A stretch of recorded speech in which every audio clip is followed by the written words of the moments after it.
Um amigo meu leu Filipenses 2, 6 a 8, e ele entendeu que Jesus deixou de ser Deus Filho e se tornou totalmente homem. E alguém ensinou para o meu amigo que quem operava os milagres era o Espírito Santo. Daí qualquer pessoa comum, como era Jesus, segundo ele, por se encher do Espírito, podia fazer ou poderia fazer milagres. Está certo isso? Essa é a pergunta do Luiz Fernando. Está aí o pastor Augusto. Ok, Luiz Fernando, minha saudação. A resposta à sua pergunta é não está certo isso. Essa palavra aí do seu amigo e do seu colega reflete uma heresia antiga que negava a divindade de Cristo Jesus e que já havia sido discutida e resolvida pelos concílios, os primeiros concílios históricos da Igreja Cristã, nos séculos III e IV, quando definiram, chegaram a um consenso a respeito da natureza ou das duas naturezas de Jesus Cristo. Deixa eu ler aqui a passagem. Estou com ela diante de mim para que o nosso ouvinte saiba ao que é que você está se referindo. São palavras de Paulo escritas à igreja de Filipos, onde ele diz assim, capítulo 2, a partir do verso 5, «Tende em vós o mesmo sentimento que houve também em Cristo Jesus. Pois ele, subsistindo em forma de Deus, não julgou como usurpação o ser igual a Deus. Antes a si mesmo se esvaziou, assumindo a forma de servo, tornando-se em semelhança de homem, e, reconhecido em figura humana, a si mesmo se humilhou, tornando-se obediente até a morte e morte de cruz.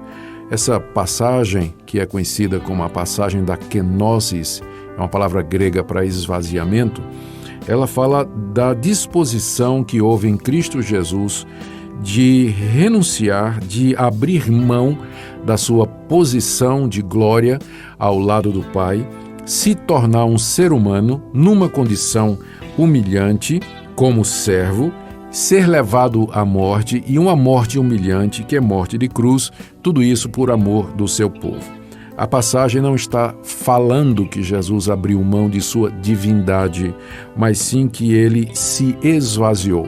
Esse esvaziamento aqui, ele não se refere a abrir mão da divindade, mas de alguns dos privilégios, prerrogativas que o Senhor Jesus tinha ao lado do Pai, como Deus Filho, antes de assumir a nossa carne.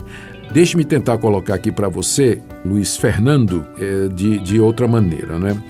O Filho de Deus, a segunda pessoa da Trindade, ele sendo verdadeiro e eterno Deus, a gente tem que lembrar disso, ele é da mesma substância do Pai e igual ao Pai.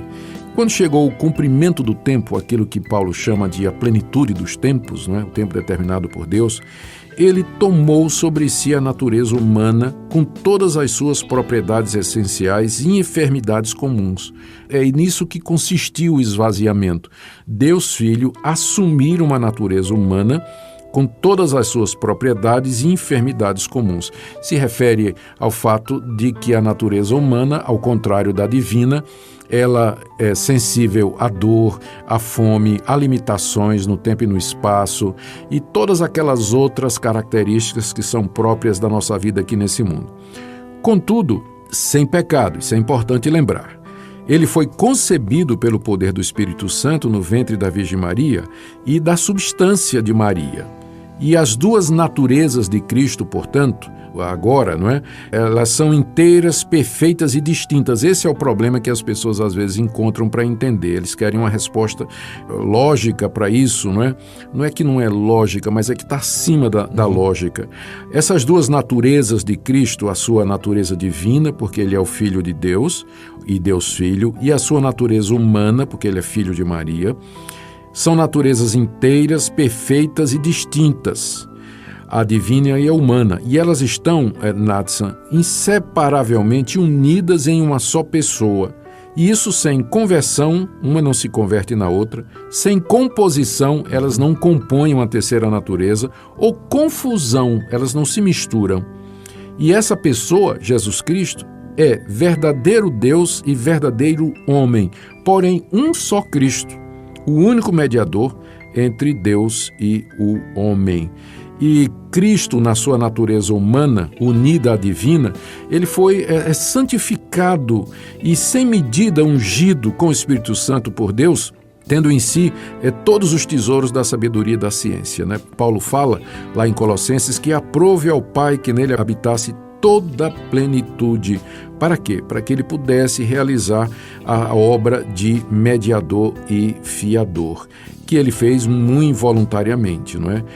Para que ele pudesse fazer isso, ele se submeteu à lei, não é? Como a gente sabe, nasceu judeu, cumpriu toda a lei e padeceu em sua alma aqueles tormentos cruéis e também no seu corpo aqueles sofrimentos penosos, não é?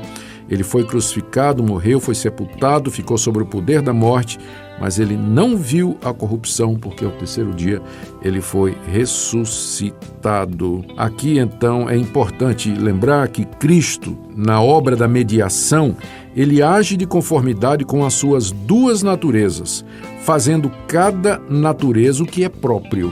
Então tem coisas no relato bíblico que você percebe que é próprio de Jesus como homem. Sim. Teve fome, teve sede, cansou, dormiu, chorou, morreu. E tem coisas que são próprias da sua natureza divina. Ele tinha conhecimento das coisas e poder e autoridade sobre a natureza, sobre os espíritos malignos, sobre as doenças, sobre as enfermidades e sobre os homens.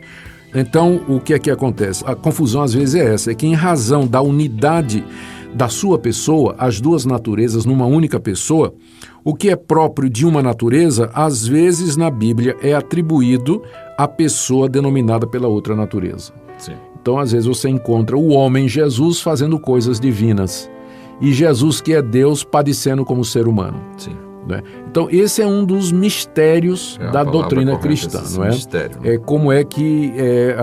Como se relacionam, como funcionam as duas naturezas de Cristo Jesus. Então, esse é o entendimento, né, teológico, histórico da igreja a respeito das duas naturezas de Jesus Cristo. Então, fica óbvio que Cristo, quando fez os milagres e sinais e prodígios, mas porque ele era Deus. O Espírito Santo estava com ele para capacitar a sua natureza humana a coabitar, a viver, a estar junto da natureza divina, mas é pelo seu poder e autoridade que ele realizou todos os milagres. Tanto é que, ao final do Evangelho de João, está dito que Jesus fez aqueles milagres para que nós creiamos que ele é o Filho de Deus. Não está dito assim, Jesus fez todos aqueles milagres para que a gente acredite que ele estava cheio do Espírito Santo. Então, os milagres provavam a divindade de Jesus. Qual é a diferença? Eu creio que esse é o fulcro da pergunta, né? Qual é a diferença dos milagres que Cristo realizou e os milagres realizados, por exemplo, pelos apóstolos? Os apóstolos, Pedro, Paulo, João, eles não eram divinos, eles não tinham a natureza divina, mas eles fizeram milagres e alguns desses milagres eram parecidos com os milagres de Cristo, embora eles não superaram os milagres de Jesus, não andaram sobre a água, eles não transformaram água em vinho, eles não multiplicaram pães, não acalmaram tempestades. Basicamente, os milagres dos apóstolos se resumiram à cura de doentes e expulsão de demônios, não é?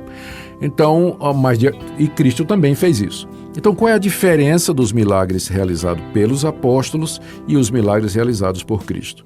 É que os apóstolos, ao realizar milagres, eles faziam isso em nome de Jesus. Eles faziam isso não por uma autoridade própria, intrínseca, mas eles dependiam da autoridade de Jesus. Uma autoridade delegada. Exatamente. E Jesus não fazia milagre em nome de ninguém. Ele nunca curou ninguém em nome do Pai ou em nome de, sei lá, qualquer outra coisa, né? Ele fazia pela sua própria autoridade. E foi exatamente isso que impressionou, por exemplo, os moradores de Cafarnaum naquele dia que Jesus entrou na sinagoga para ensinar e todo mundo se maravilhava porque ele ensinava com autoridade. Ouvistes que foi dito, eu, porém, vos digo. Exato. E apareceu um endemoniado lá no meio do culto. Imagina isso, Nathan, né? Tinha lá um endemoniado. Ele não deu microfone. Não deu microfone, não. O bicho começou a falar e Jesus disse, cala-te e sai dele. E na hora o demônio saiu. E qual foi a reação do pessoal na sinagoga? Todo mundo se espantou, dizendo, mas o que é isso? Com autoridade, ele ordena aos espíritos imundos e estes o obedecem. O que é isso? Uma nova doutrina? Então, o que impressionou aqueles judeus que estavam ali na sinagoga e que sabiam o que era exorcismo? Tinha exorcistas em Israel que praticavam a expulsão de demônio e tudo. Uma série de rituais e tudo. A diferença é que Jesus chegou e com a sua palavra, não em nome de ninguém ou de qualquer outra coisa, mas ele comandou e os demônios foram embora. As expulsões de demônio que foram feitas pelos apóstolos era sempre assim, em nome de Jesus sai. Exato. Não é? Em nome de Jesus sai. Mas Jesus expulsava pela sua própria autoridade. Por quê? Não é porque ele era um homem cheio do Espírito Santo, que os apóstolos também eram, mas porque ele era Deus. Porque ele era Deus. Então, está aqui a resposta para a pergunta aí do nosso ouvinte. Eu espero que ela atenda e esclareça a sua dúvida. Amém. O maior de todos os milagres e que ninguém vai repetir de forma alguma, por mais que seja o que for, é a ressurreição pela sua própria justiça. Exatamente. Ele ressuscitou pelo seu próprio poder. Amém.